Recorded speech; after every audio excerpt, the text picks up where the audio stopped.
Hi, my name is Sophie Rosenberg, and my microculture I'll be discussing today is Unitarian Universalism. Microculture being defined as a identifiable group of people who share the same values, beliefs, and behaviors, and share a common history and verbal and nonverbal symbol system.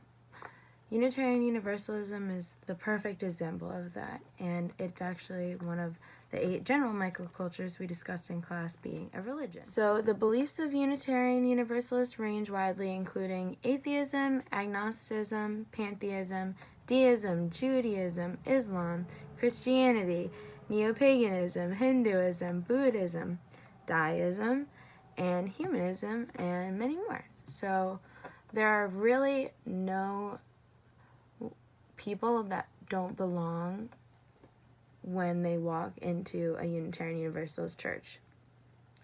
They're also accepting of different sexual orientations, different gender persuasions, and the minister, who is female, male, and can be persuaded by any sexual orientation as well. And it's really wonderful to see and to grow up with, and I feel very lucky that I was part of it when I was, and I was actually born into it, which is one of the things that constitutes a microculture. So I was born into it. My parents are Unitarian Universalists. My dad's parents were first, though, and that's how my mom grew into it. My mom is Jewish by the way she was raised. She was not gone through her bat mitzvah, but my dad's dad was. My dad's dad had a bar mitzvah, and my grandma on my dad's side was Methodist.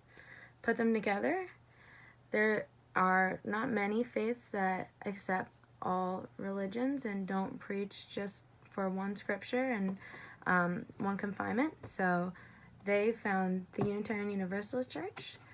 My dad then went through the Coming of Age program, which I will discuss about the cultural variance. And my mom and dad, when they got married, decided that they loved the loving culture and the acceptance that is brought through Unitarian Universalism. I would really like to share the different things that I've learned through Unitarian Universalism as the facts portion, but I first want to talk about the things that make it a microculture. Number one, the cultural variance. Again, the Coming of Age program is something that teens go through in a year-long course or just gathering of the youth that are part of the program.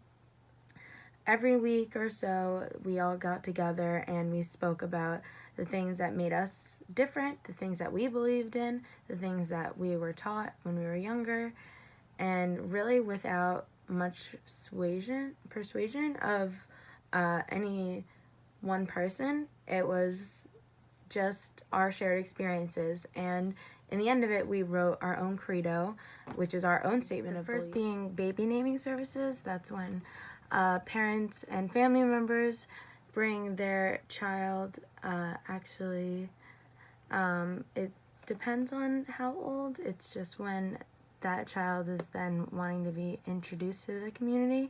It's not a necessary practice. It's more of a tradition and something that a family holds to be very spiritual. And I was actually named when I was, let me find the picture. This is me, little baby, being named. That is my mom and grandma, but this wasn't taken out of the church. This was the pre-party. So there was I, and it was really just a wonderful way for my family to gather and have a place to have shared common values. And this is my cousin getting named. That's our minister.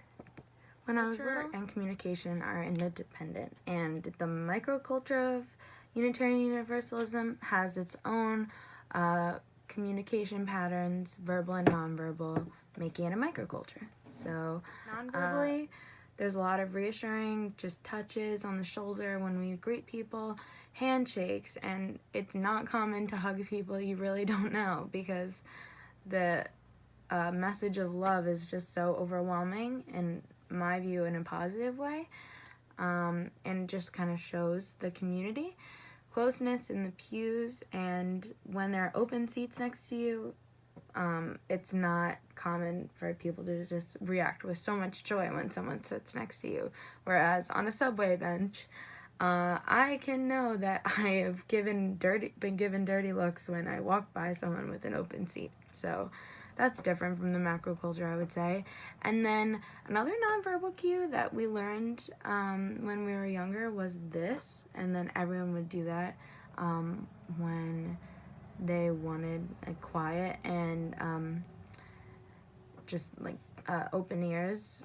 And so it was very effective. It's very much shared throughout the community, and it makes me feel a part of it, knowing those communication patterns. Then also verbally, always saying hello to your neighbor during sermons, and then that's done at a given time when we say greet your neighbor, and we just kind of see how everyone's doing, because really you do get to know mostly everyone in the community at one point, because everyone is given the opportunity to speak at any given time.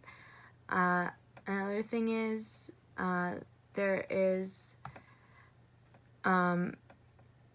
little to no apprehension with speaking to ministers or people in a higher power. We know that they have more power in speech and are given that by the democratic process that I spoke about. So we have chosen them to be in that power position, but they're also equal. So I would say it's very much horizontal, and it makes me feel very accepted by everyone there because of that. One thing that really stands out for all Unitarian Universalists and is spoken about in sermon is the 7 principles. So the first principle, I can't remember them all sometimes, but it's been ingrained in my moral standing. So, but here are the 7. So it's the inherent worth and dignity of every person, justice, equality, and compassion in human relations, acceptance of one another, and encouragement to spiritual growth in our congregations, a free and responsible search for truth and meaning, the right of conscience, and the use of the democratic process we get within our congregations and in a society at large. The 6 is the goal of the world community with peace, liberty, and justice for all. And the 7th is to respect for the interdependent web of all existence, which we are a part. Reading my actual credo that I wrote for my coming of age program. So my coming of age ceremony was in the spring, as most of them are actually. There's usually a time frame, so it begins in the fall and then ends in the spring, similar to the whole school year. So I was just going to read my actual credo, so here it is. My first con weekend was my first experience where I really saw what being a Unitarian Universalist looked like out of church. I only knew 1 or 2 people there, one being one girl that I had come with on the trip who I'd never conversed with other than in the car on the 2-hour journey there. I don't particularly enjoy being a new face in a crowd, and as I looked around the main room, I noticed a table with as few people as possible, and Emily and I talked over soup there. I thought I would be left alone for the weekend because I was a newbie. I really couldn't have been more wrong. As my eyes were scanning the room, I locked eyes with someone that was surrounded by a bunch of people and was the center of their attention. He smiled the friendliest smile and sort of skipped over and sat next to me. This was weird. I thought he was too cool to talk to me. I was a freshman in high school. I can admit I was a bit standoffish then. And B, he skipped, so I was a little weirded out. He introduced himself to me, and we were talking to other people around us, and they started to join in until we were just all there. As I came to the realization that I was a freshman and that this was my first con, the compliments started flowing in, and everyone was so nice. You're way too cool to be a freshman. You're so funny. Why haven't you come to cons before? You're so cool. Stuff like that. And really, that shocked me, was because they didn't know anything about me. I knew this was an environment where I could be myself because everyone else surely was. The people there were so original. They whipped out guitars and ukuleles and started singing songs, some I've never heard of and some I knew by heart. I think what drew me to these wonderful people was that there was no gossiping, there was no judgment, and it was so peculiar being in a room with people my age, an age I thought originally fueled by judgment, who were not putting a standard on me and how I should act. Being yourself is a quality I believe should always be advocated and promoted instead of fitting to what other people want you to be. My friends at cons are the best people. I have formed the most real bonds with them, all because they knew the real me. So, what path do I wish to follow? One where I am the most honest with myself. I believe in the concept of living a genuine life. I believe in loving myself to be able to look in the mirror and smile without it feeling awkward. I believe in spending time, at least 20 minutes outside a day, and just sit in the sun and let it feel it on my body. I believe in naps to take a break from the day with stress and to dream. I believe not shutting someone out because of previous knowledge and giving people a chance. I believe in keeping old friendships everlasting because the ones that know you are the ones that you've known the longest. I believe in new friendships with people I couldn't see myself without and laughing until it hurts. I believe I have a connection with the sun, giving myself a sense of comfort, safety, and kinship with the energy of the universe. The sun to me is not so much a god as a being, but instead a greater and guiding force among us. This, I believe, channels me into the person I strive to be, and I hope I am. How I feel today, though, does not always have the same influence on my life tomorrow. I never know what is going to happen, and admitting that makes me feel so much less nervous about my life in the future.